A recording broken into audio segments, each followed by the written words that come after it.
मैंने भी कुछ गलतियाँ की हैं जिसका खमियाजा मुझे 2019 में भुगतना पड़ा।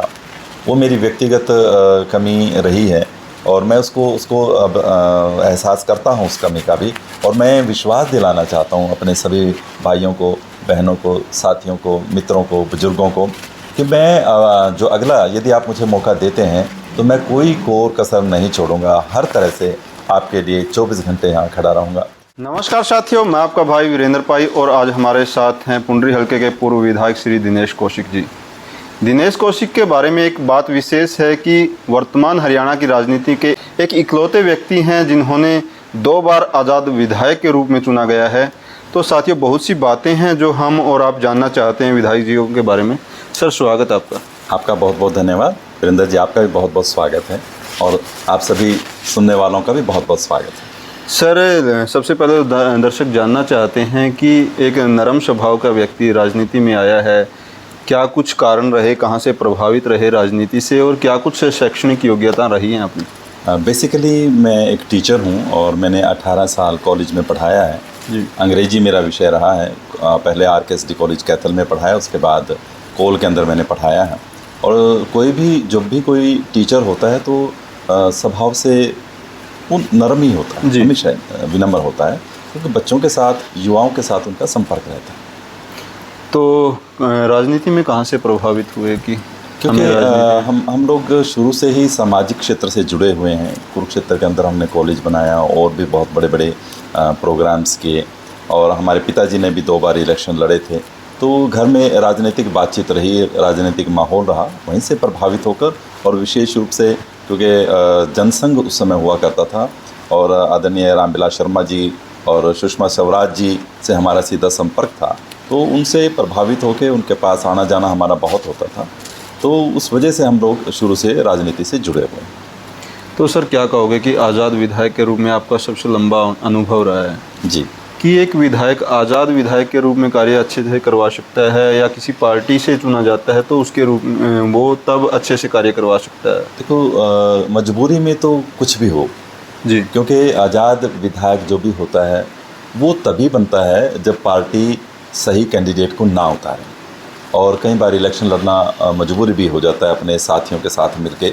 और मैंने 4 बार इंडिपेंडेंट इलेक्शन लड़ा है, उसमें 2 बार हम जीते हैं। मैं धन्यवादी हूँ आप सभी का जिन्होंने मेरा साथ दिया और मुझे इंडिपेंडेंट विधायक के रूप में जिताया है।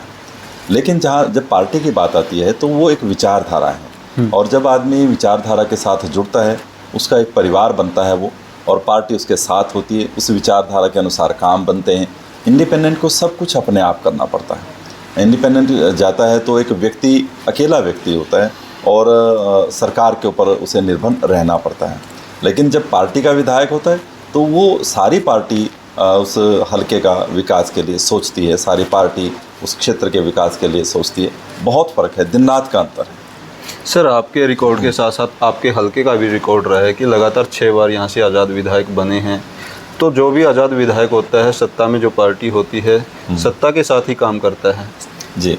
फिर भी मानते हैं लोग कि इतना ज़्यादा विकास नहीं हो पाया। आप क्या मानते हो? नहीं, इसमें तो मैं थोड़ा सा विपरीत हूँ आपकी इन बातों से, क्योंकि जब मुझे 2005 से लेके 2010 तक का मौका मिला और 2014 से लेके 2019 तक का मौका मिला, आप किसी भी गांव में, किसी भी साथी, किसी से भी आप पूछ सकते हैं कि कितना विकास हुआ। क्योंकि विधायक का जो सीधा संबंध विकास करवाने से होता है। वो जितना ज़्यादा विकास की तरफ अग्रसर होता है, जितना ज़्यादा विकास करवा सकता है, उसके खुद के एफर्ट होते हैं। क्योंकि जो इंडिपेंडेंट है, मैंने पहले कहा कि उसके व्यक्तिगत एफर्ट्स होते हैं कि वो कितना विकास करवा पाता है। तो मेरे दोनों कार्यकाल में मैं संतुष्ट हूँ कि मैंने ज़्यादा से ज़्यादा विकास के कार्य करवाए हैं, इसीलिए लोगों ने बार बार मुझे मौका दिया है।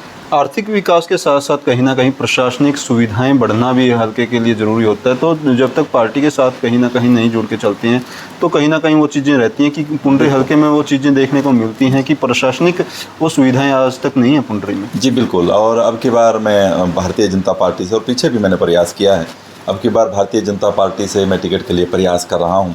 यदि पार्टी मुझे, केंद्रीय नेतृत्व मुझे मौका देता है तो निश्चित रूप से वो सारी कमियाँ जो पीछे की हैं वो अब की बार दूर कर दी जाएंगी। तो प्रोफेसर दिनेश कौशिक 2 बार तो आज़ाद बने। 2009 के चुनाव के बारे में क्या कहोगे कि 2009 के चुनाव में आप बनते बनते रह गए? जी। दोनों तरफ से आप कहीं ना कहीं आपके ऊपर एक प्रतिबंध की तरह चुनाव के आखिरी दौर में लगा, जो चुनाव वाले दिन ही लगा, ये उसको किस तरह से मिस करते हो? आपके नाम के साथ जुड़ा है वीरेंद्र पाई, और आपको पता है कि उस समय क्या हुआ था। बहुत बड़े स्केल के ऊपर बूथ कैप्चरिंग हुई थी, जो कि आज संभव नहीं है। उस समय कुछ और था, उस समय सोशल मीडिया का टाइम नहीं था। उस समय जो मोबाइल फ़ोन्स भी बहुत इक्का दुक्का हुआ करते थे, 2009 की बात है। तो उस समय में ये बूथ कैप्चरिंग बड़े बड़े लार्ज स्केल पे हुई। एक एक गांव में 99% पोलिंग होना, और उसमें से 98% एक व्यक्ति के पक्ष में जाना, ये सीधा सरासर बूथ कैप्चरिंग का ही मामला था। लेकिन चलो, वो पिछला समय है, उसको हम याद नहीं करते हैं। आज एक नए दौर की तरफ हम सब लोग हैं, और पार्टी की तरफ से यदि मुझे आदेश होता है तो मैं भारतीय जनता पार्टी के टिकट पर पुंडरी से इलेक्शन लड़ना चाहूँगा। सर, वैसे तो आप बीजेपी पार्टी की ओर से प्रबल दावेदार हैं जी, लेकिन कहीं ना कहीं जातीय समीकरण भी राजनीति में हैवी रहते हैं। क्या कहोगे कि जातीय समीकरण के आधार पर क्या कुछ रहने वाला है आपकी बात? नहीं, ऐसा कुछ नहीं है कि जातीय समीकरण की बात नहीं है। और अगर जातीय समीकरण देखते हैं तो मुख्य बरादरी यहाँ पर रोड है और ब्राह्मण है। एक बार रोड बनता है, एक बार ब्राह्मण बनता है। ये पिछले 6 प्लान से ऐसा चला हुआ है।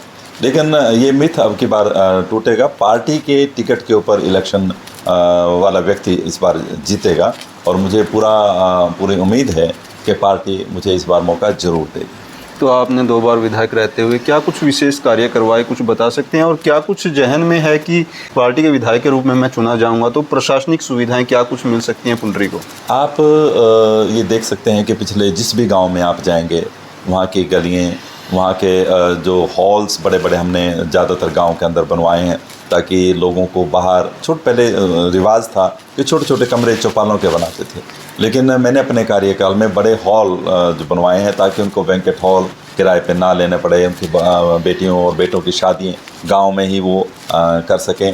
हमने पुंडरी के अंदर आउटडोर इंडोर स्टेडियम ये बनवाया, और यहाँ हावड़ी के अंदर एक बहुत बड़ी एकेडमी, जो आप जानते हैं कि हॉकी की एकेडमी है, और पूरे एशिया के अंदर उसका नाम है।